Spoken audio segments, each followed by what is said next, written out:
Well, Cody, first of all, thank you very much. Are we running? Are we running? We are running. We are Okay, live. we're running. Not live. Not live. Not we are live. So, thank you very much for taking your time. Muito obrigado. Of course. So, first of all, I would like to give you a small gift. This Whoa. is a knife I restored to you. This is a KJ Ericsson, one of the main factories. See? It's probably from the 50s, 60s. I really like to restore. I spend a lot of time. It's like my clear head time. I really like. I buy them all destroyed, and it's laminated. See? I know you prefer, or at least you use carbon. Oh, this is carbon. I can tell from the No, colors. but laminated. Got it. Got it. So this is a sheath I made for you. Oh, wow. I also do leather sheet, leather stuff. It's a gift. I don't know if you brought or not. vai. If you brought or not a knife. So it's a number No. one. It's a number one. See? The size I know you like. See? It's a gift for you. Muito obrigado. It's my pleasure. Muito It's my obrigado. pleasure and my honor to be here with you. So, I asked you to talk a bit about Morakniv and your preferences. With you are one of the Mors is it's the most famous bushcrafter and teacher, not Sí. bushcraft, teacher of wilderness survival skills. But you are probably the second most known people or known person to regularly use Morakniv. Can you tell us how did it start? When did you first had contact with Morakniv?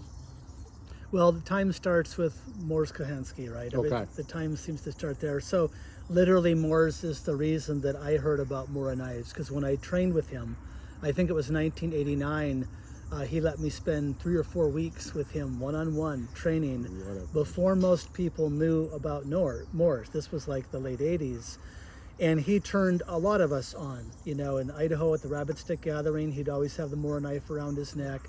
That's where I found out about Mora knives, was through Mors, flat out. And really it started there and doesn't end there, obviously. Yeah. So that's how I think a lot of us in North America, in the USA, found out about Mora knives was through Mors.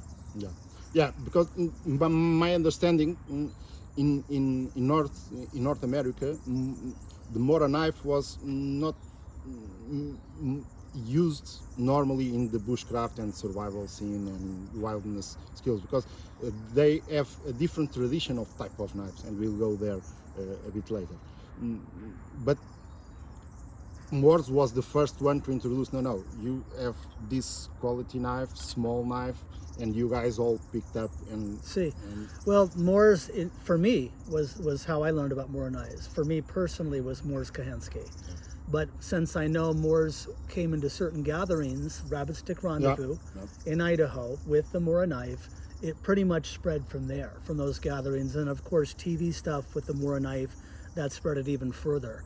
But usually, I mean, it's hard I've been using Mora knives for so long, I don't even remember what I used initially, really? in the USA, because I got into this industry so young, and Mors was one of my original mentors that I've been using. I literally still have my original Mora knife, probably I got from Mors, that's just like a number 1 wooden handle, which is spruce painted red, and it's the Spruce? Premier. No, birch.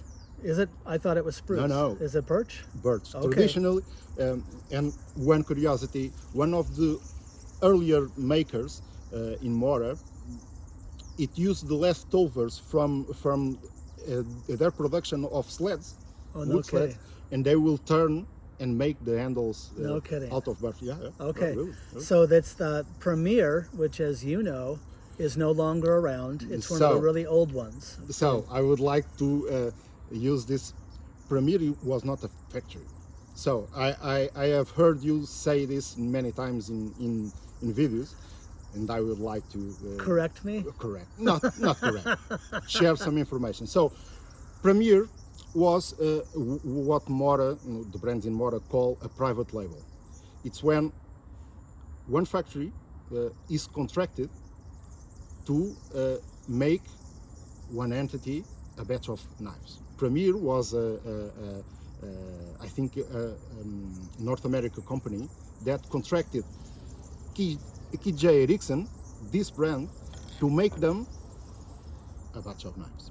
Huh? In the town of Mora, or no? In the town of Mora. Yeah. Still today, all the knives are produced in Mora. So Premier is not a factory, was not a factory, never existed as a factory. It was a brand name, if we can say it like that. It was a brand name made by J. Erickson for the U.S. market. Interesting. Yeah. For the U.S. market. For the U.S. Only for the U.S. market. Huh. You wouldn't find. Well, you probably can find one or two, but it was specifically made for the U.S. market. Because I don't remember where I got that, but I know I didn't go in the U.S. and buy that knife. Yeah. It probably came from Canada. Okay. Through Mora, yeah, is what through I Mora. imagine. Yeah. Well, I say U.S., probably North America in a whole. North America, yeah. And what I meant by I know Canada's part of that, but my knife, as far as I know, came from Canada back in a day when you could almost freely fly stuff across the border and carry on, which isn't the case anymore. No. As soon as you pulled this out, I'm thinking, shit. No. If you want, I can send you. Sí, yeah, muito obrigado. Because muy problema. If I can imagine. So, and that was one of the questions I had.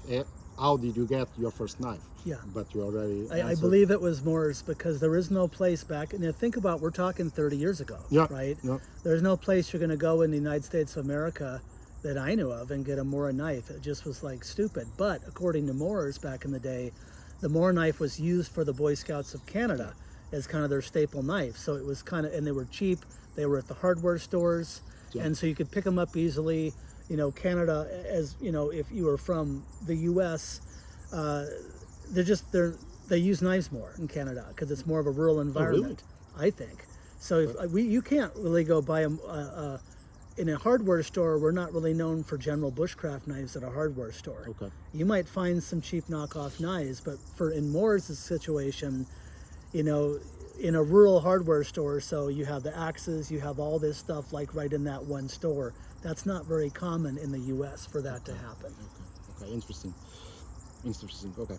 So I know you still have the original one, but you have more knives, no? See. But the knives, I'm not like collecting Mora knives, but I do. I knew the lady that was the distributor for Mora knives in the USA. Okay. Now she's since moved back to Sweden. Okay. I helped her move to Prescott, Arizona, and she used to be on the East Coast. So I had privy to the actual Swedish woman that was the original distributor for Mora back in the day, and she's since retired. So the Mora knives that I have that are different are like, hey Cody, do you want to buy this Extover stuff, that I happen to have? And through her, because she brought her imports literally right north of Prescott, Arizona, where I live, I could comb through her stuff and find out what Mora was offering at the time. But what I sell to my clients is I sell the wooden handled ones, and the number one are the smaller ones, right? And the number two are the slightly larger? Yes, it's around 10 centimeters long blade. So I sell both of those, and then the Clipper series, with the rubberized handle, and that's pretty much it, because those blades, in my opinion, will do everything you need a blade to do. And that's all really Mora's. Mora's usually had the real cheap Mora knives, right? He didn't have the fancy stuff. He just had the stuff that got her done, and he did great with it, as you know. I think did you read the article I wrote on Mora's about his knife? Yes. Yeah, his pick, or at least most of the picks I think online, it didn't carry the wooden handle. It would carry the most basic, not bushcrafty as we can imagine, because those models were construction side, were for construction, handyman. So now a more broad question: why Morakniv? Why do you think this design will be the perfect for you? Of course, because I imagine you can buy any knife you want. I think you probably have most of the brands trying to sell you their stuff. Why sticking to this simple design, this size. It's a bit. I ask you this because it's counter current to the main idea of today of a survival knife. And yeah, I know. And you hit on a couple of things: the simple and the size. But this is in the USA and a lot of the world. This might as well be a penis, right? So people think the bigger my penis, the better it's going to get the job done. Now your girlfriend or wife might tell you differently, because it doesn't matter how big the tool is if you don't know how in the hell to use it. Yeah. No. So I like when I'm Swedish, right? Lundin is Swedish, so I have to like a Swedish. Oh, knife, you are right? Swedish. It's part of my heritage. So my people were killing everyone else's people for centuries Viking power. using their good steel. And when I talked to the lady that used to be the importer, there's various things on that, but I guess there's certain ores in Sweden that make a difference, that make a damn good blade. The reason I like a Scandi knife or Scandinavian knives in general is they're simple. They have the wide bevel, right? We have a real easy way to sharpen them. Yep. There's no need to get a Lansky system that's not in millimeters. It's a good fat 1/2 inch. So you can literally have your eyes closed and sharpen your blade. I do like the carbon steel, and the laminate is part of that because it's easy to sharpen. And my sharpening boards I copied from Mora's. Mora's told me how to make the ones with, he would just get the old books, hardcover books, or you could get the paneling and put the wet and dry sandpaper on one side, wet and dry sandpaper on the other side. 400 and 600 grit with double-sided carper tape. It's a maximum you use, 600 grit? That's what, for a field board, his thing was 400 grit wet and dry on one side, 600 on the other. Of course, the smaller the number, the more coarser the grit. It doesn't really matter, but I try to keep my knife to a point where I don't let it go too far into dullness. So what that means is with a field sharpening board of 400 to 600 grit, I can get the job done. I've never need to take it way into medium or coarse, because Mora's had these other grits of sandpaper you could use if you were a total jackass and had big divots in your knife. But anyone who uses their knife doesn't let it get that far, for real, and they know how to use that knife, so they take care of it. So the 400 to 600 grit is literally all I've been using for about 30 years now on the Mora knives. Okay, so carbon steel knives have a softer metal. As you know, it's easier to sharpen or sharpenable at all with those field blades. If you get a stainless steel knife, you're not doing that method we just talked about. The metal's too hard. So because of the size of the knife, and this is all Mora's thing, but Mora's has been around the block, right? So about that wide, his big thing was this. The handle's about as wide as the palm. So this number one, it's a little bit small for me to hold, but I grew up with it literally, so I'm comfortable with that. I like, again, the wide bevel, which we talked about, the carbon steel. This, we picked up some rocks in your country, we're here in Portugal, to where we could do a flint and steel fire with the back fairly easily, and you have to be careful, obviously. But this, there's no weird saw blade, there's no weird things going on here, where you can easily make that spark. So I can start a fire with my knife, or I can use this to make a hand drill set or bow drill set or whatever. So from the size, the simplicity of the design, the wide bevel for sharpening, the accessibility of price, right? You don't need to be a rich guy to buy one of these, and if you lose it or fuck it up, it's not a big deal. You can replace it. The Scandinavian people have been making blades for a very long time. Buck knives, 40 years. Well, no, I mean, this is 1,200 years plus, right? So for all those reasons, some of that you've mentioned, I'm not attached to Mora for being Mora. I'm attached to a really good simplistic tool that I can sharpen easily, that's easy to use, that does multiple features, that's sized the right for my application, and like Mora said, that I can baton on the back of this and get the leverage and turn this into a small hatchet if I need to. Yeah, of course, someone will not pick this up and try to open a big log. Right. It's dumb. Right. I think there is a very interesting video of André Francois Bourbeau, the Canadian. You don't know who? André Francois Bourbeau, the Canadian guy that talked on the GBS on the one that occurred in Canada. He works for the university? Yeah, the guy that works for an Oh, I university. like him. He's a Oh, good guy. it's yeah. it's wonderful. So, just in resume, he gathers 10 people or such, give him a very small knife, and say they have 1 hour to open a round stump like this, a very even slimmer knife like this, and the people went crazy and broke the knives. After 1 hour, everyone was disgusted and no, it's impossible, it's impossible. He picks up a knife, pick a small piece of wood like this, shapes a wedge, and just hammer the piece of that wedge on the wood and splits the wood. I think it's not a case. It's not a case of how you use but how smart you use it. You don't need to pick up the knife indirectly.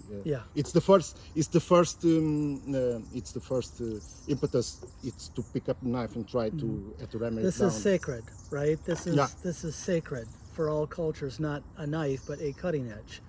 That inherently is what this is, a cutting edge. Whether it's a piece of chalcedony or flint, we can pick up around here. So there's a lot of jackasses. Well, you'll see they'll lash this around and make this into a spear. Just like Francois did, you carve the spear out of this and then safely put this back in its sheath to not screw it up, period. This is a resource, like Morse will say. This is a resource that must be contained and preserved. Yes, respected. Respected, yeah. So I understand you don't like stainless steel. I don't like stainless steel for my application. Okay. Yeah, because of course. I'm in Arizona, I'm not near an ocean, I'm not near a lot of humidity, I'm not near a lot of rain, right? So if I was on the ocean, on the coast, I might change my mind because it's all about the application. But again, we talked about the sharpening board. So carbon steel is where I'm at, but that's because of probably where I'm at. If I was in coastal California or here in Portugal on the coast, it might be a problem. I don't know. Let me tell you. Do carbon steel knives with the saline, or do you have an issue here with the humidity and the saline? If you are at the coast, yes. Okay. Yes. So what do you see then? Just immediate rust and discoloration? Rust. And you can never keep them dry? Well, I give you an example. I have a huge collection of Mora knives, and I don't apply any oil to them, but I have always I always clean them, guarantee that the sheaths don't have humidity before storage, and I don't have a problem. But if you are in the field, carbon steel has that problem with humidity, and especially with salt and humidity. It's terrible. Right, it'd be a problem. And even sometimes I go with my daughter camping, relative near the coast, and even if she doesn't use, just the simple fact that the knife is on the sheath near the coast is just enough to start producing some rust. The better choice is stainless. Right. So I'm not opposed to stainless for reasons we're talking about, but for my application in Arizona, there's no need for stainless, and it's actually a detriment. Okay, it's harder to sharpen. I can't strike a spark with it, right? Because it's stainless. And I talked to Moores a long time ago about the discoloration of the blades, period, right? I mean, you can cut a lemon with this and it's going to turn gray. And he said, and he didn't have any proof of that, but he's Moores, he doesn't need proof. That if there was, he thought that the discoloration over time actually strengthened that blade. Now maybe that's just a Mooresism, but that came right out of his mouth, and who knows. But as long as it's not rusty, and very rarely will this hit rust, maybe if a student is in the river that we go to and is sloppy and then puts that back in their sheath, yes, you can see rust spots in a few days, but those are easily mitigated by the time the next sharpening comes around. Yeah, you cannot storage for 2 months and then go. Right. That will destroy. But even laminated steels, I don't have documents to prove it, but I think they rust less than simple carbon steels. Okay. Because I can show you one of my preferred knives. It's from the same factory, KJ Ericsson, but this one has more than 100 years old. Wow. And this is my daily use on the field. And I do it everything. I baton, and that's beautiful, huh? Do you think this is spruce? No, all birch. Oh, that's right, birch. I was wrong. In Mora, the main tree is birch. That's beautiful, huh? Yeah, it's a really piece of art, but it works. It has more than 100 years and still works. Still doesn't decay with Right. age. If you treat it right, it will serve you. Probably my sons will uh, will inherit this tool and still use it as it was today, See, or yeah. as it was in the day after it left the factory. Yeah. So if you had to, if a new guy, if a new kid, a new teenager would ask you what will be the first knife you will buy to start adventuring in outdoor living skills, what Mora is still today, what you would propose? Or Well, I don't represent or any brands. no, no, I've been pitched many times, but at this point in time, none of that is stuck. So what I recommend is I tend to favor a fixed bladed knife, a design. regardless. Of Regardless of the brand. Yeah. So we know I like a carbon steel blade because it's easier to sharpen and it throws a spark for flint and steel fire. And I like a fixed bladed knife. I don't like folders because the pin can break and fold on your fingers. And for all that the work that a knife in the field gets, full tang is the way to go. And I know these are rat tangs, right? Yeah. There's just that little deal there. But I've never, knock on fake wood, never broke one of these because I'm respectful with that blade. So fixed bladed knife, again, you don't have it too big, something that's appropriately sized for the user. Carbon steel, it'd be great if it had a wide bevel so it's easier to sharpen, especially for a new person or a kid starting out. And then again, a cheap blade, because why would you get a teenager a $300 so-called survival knife when they don't need it? So if that sounds like a Scandinavian blade from Mora or a Finnish Puukko, that's fine. But most knives in the USA are very expensive. Most knives were made by designers who have very little time using that knife. Because I mean, to use a knife and to practice with that knife and to endorse that knife, technically we're talking fucking months of work. Right? It's not like you go in your backyard and fiddle around for 20 minutes and say, I endorse this knife. So Mora's had the field time into endorsing a blade where if he was carrying anything on his body, you knew that withstood the test of time, that he'd put that through the paces because he's not into nonsense and bullshit. So again, the Scandinavian companies, they've been making steel for centuries and centuries and centuries. If they have that particular ore in Sweden, like we talked about earlier, I don't know, but they make damn good steel. Now there's other countries that make damn good steel too, but the simplicity of design, people have gone myopically so into bullshit, into trying to specialize every part of this blade to do something. I'm the opposite. If you take a simple blade, you can do anything with it. The specialization comes from me to the blade. This blade doesn't tell me what to do. I tell it what to do through skill and experience. So the more simplistic and easy to wield this blade is, the more I can put my experience to do whatever I want it to do. The inexperienced person will take a specialized blade and think it bestows magical powers. And I got this thing to do this part, and I got this piece of blade to do this part, and that's nonsense. And that comes through a marketing, through ego, through ignorance, through inexperience, or all four. But the simplicity with a knowledgeable user is where it's at. And when we were in Norway, and I was gifted from a Sami. I'm going to get shit about how I'm saying that from some of your listeners, but he gifted me one of their big Puukkos, and it was a pretty monster size. It was pretty monster. The blade was about this long, but the shape was similar, right? It's the same. Yeah. And I guess they used to cut the heads off of Nazi soldiers with those things, literally, because that's what he told me. But that simplicity of design, the type of steel, that's born through centuries of being out in the field for real, not just going out on weekends, when the wife and the kids are wherever, right? So I like designs that have withstood the test of time, and I like people that respect that, like Mora's, who you could trust that the gear he was using was no BS stuff. So you will never propose to a person. I'm asking you this like an advice for the new people entering the bushcraft and survival scene, because I see so many times the guys at the shops saying, no, you don't need this type of tools, you need one big, you can chop a tree, open a car, and so on. The big dick theory, right? Yeah, You know? the big dick theory. You don't need a big dick to make a woman happy if you know how to use the tool. And I know we're on tape saying that, but it's like there's a lot of machismo and nonsense and ego in survival skills.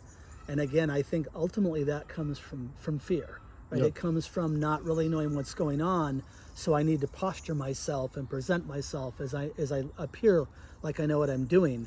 But you can, I've spent more than 30 years in the field with a knife for 99% of what I do that's no bigger than this, and I teach professionally and have for 3 decades. You know, there's a time for a hatchet, there's a time for an axe, there's a time for a saw, but most of my time doing what we do on courses, It's period. craft. This is really the mainstay. I'm not knocking bigger knives. Bigger knives have a place. If you travel the world, you'll see there's many types of machetes. Right? If you go to the jungle with this, there's many types of machetes. So you'd want something like this and a machete, maybe in parts of Brazil or whatever. But for my country, for most of it, you know, yeah, there might be a fold-up saw along the line, but I'm just telling you of what I use. Yeah. And what I use and what most of my clients use is a simple knife that fits the user, that doesn't have a bunch of bravado behind it. It's the skill of the user that makes the difference. And so if someone wants to learn with a simple tool and they upgrade their knowledge, then they get more specialized. And again, I'm not knocking people's knives, but I am knocking people that say that you need this $400 knife to do this, son, or you're not going to be shit, because that's a lie. yeah. I give you an example. So many times I've seen on bushcraft camps or activities, whatever you want to call it, people with $400 knives on their belts on one side and a simple Morakniv or whatever on the other. And for crafts, they always pick the Morakniv, never the $400 knife.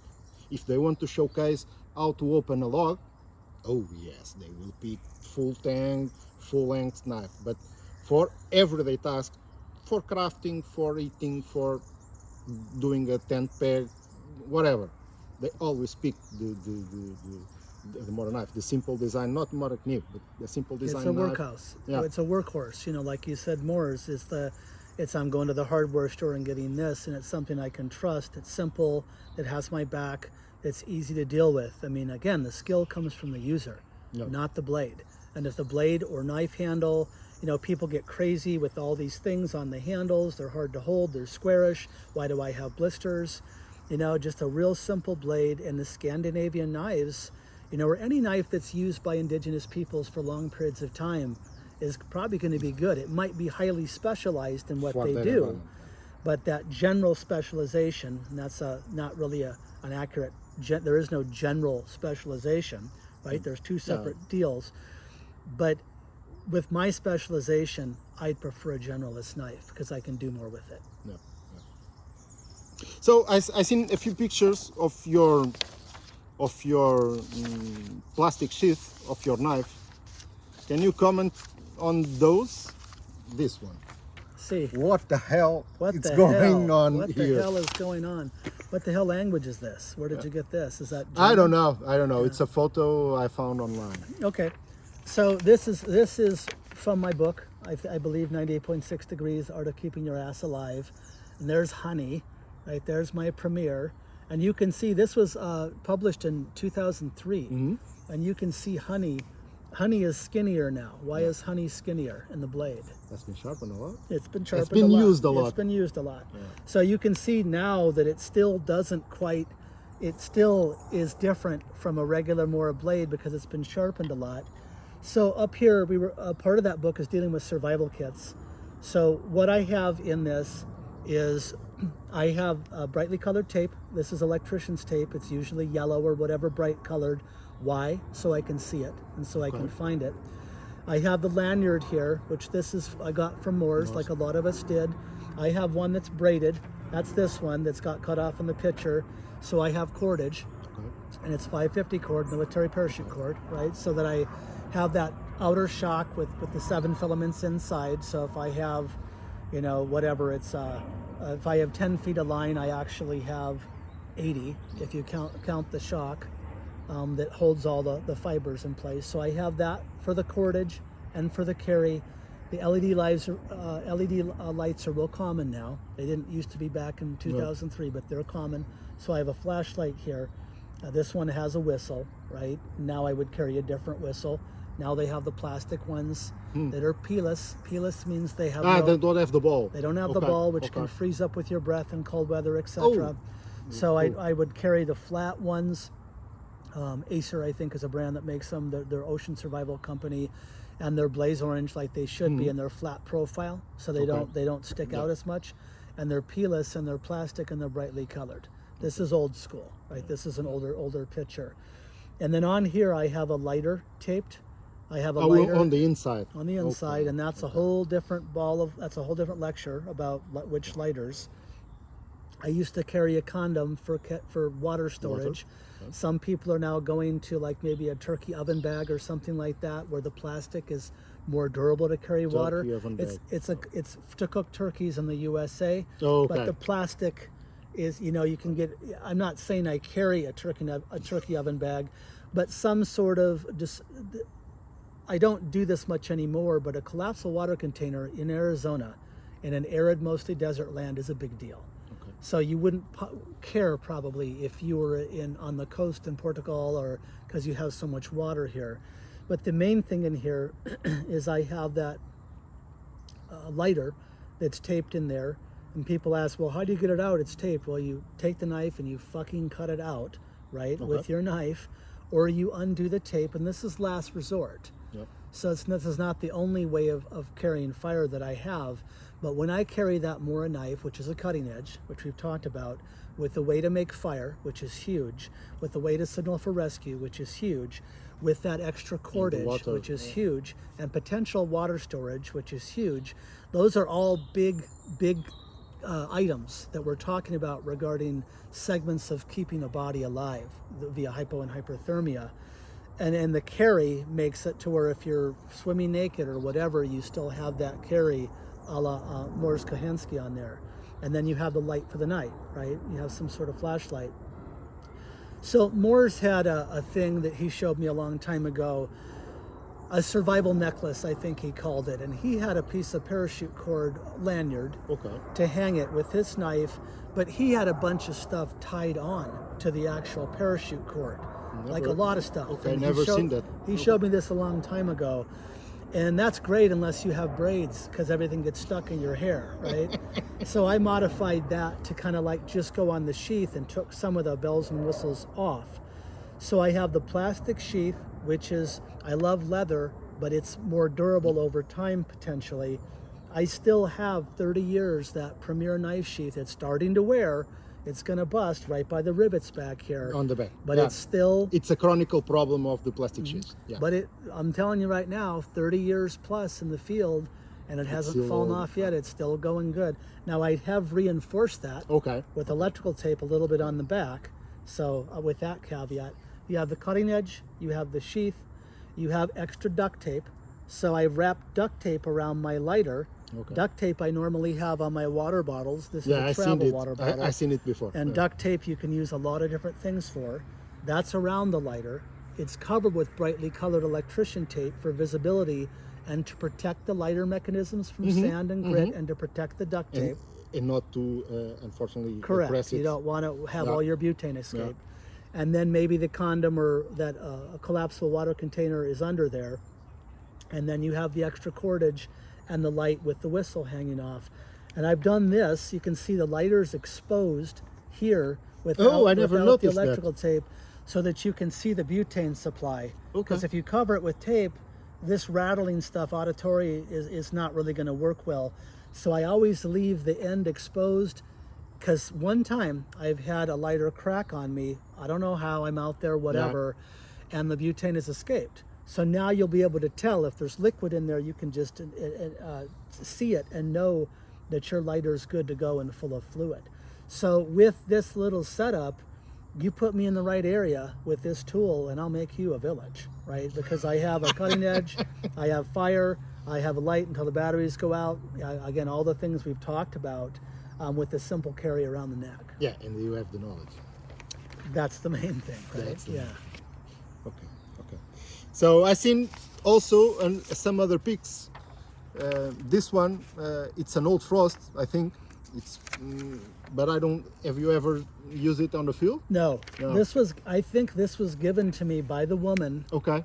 that used to import the Mora knives in for all of USA, and this is an antique. Yeah. And I'll be sad if someone watches this and goes, "I gave you that, Cody," but I think she gave me this, which was an antique. I do not use it. It's for decoration only, and that was such a foo-foo pretty picture that I just wanted to put on the prettier knife for that picture. But it is a Scandi knife, and it's vintage, and it had all that. I'm sure you probably have some, right? You know, with the metal, the embossed metal on the leather sheath. And That knife, I don't remember the model exactly, but it's from the series 1164, I think, and it's probably 1940s to 1960s. Yeah, it was a beautiful blade. I think she yeah. gave me that, and it was very, very much appreciated. Yeah. Especially since she was Swedish too. Yeah. Have you ever been to Sweden? Sadly, no. So I'm starting to GoFundMe to send Cody to Sweden, and that'll be right after this brief commercial break. GoFundMe, yeah. But do you? Do I want to go? Absolutely, I want to go. I'm waiting for my home people to call me home at some point so I can kiss my sacred homeland. But I've only been as close as Norway. But by chance, are you near Mora now? Your family it's from my family's around near. Mora? No, I don't know. It's Oh, my okay. family's near a big inland lake, which probably means little in Sweden. There are a lot of lakes in Exactly. Sweden. so I don't know. I have cousins that are way into the genealogy, and Okay. I would have to ask them. Okay. It's a beautiful country. I love Portugal. I've been in Sweden one time, and I'm planning to be there again as soon as possible. Huh. To visit Mora, of course. I never been in Mora. You know, Jag älskar dig is all you need to say in Sweden, right? Yeah. Because,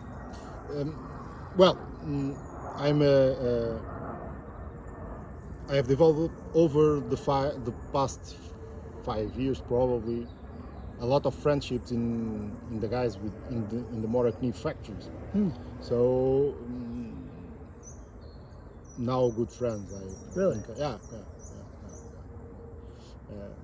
And people from still from the old families. So I've been. Wow. Yeah, my blog. One of those articles I sent you. One I think it was from the blog from Morakniv, from the Mora site, the official Mora site. I write for them articles, but also I have my own Morakniv history site. Huh. So I've been in the last 5 years. I've been researching. Maybe I can call myself a researcher or a historian on the Morakniv. And I don't speak Swedish, like I told you.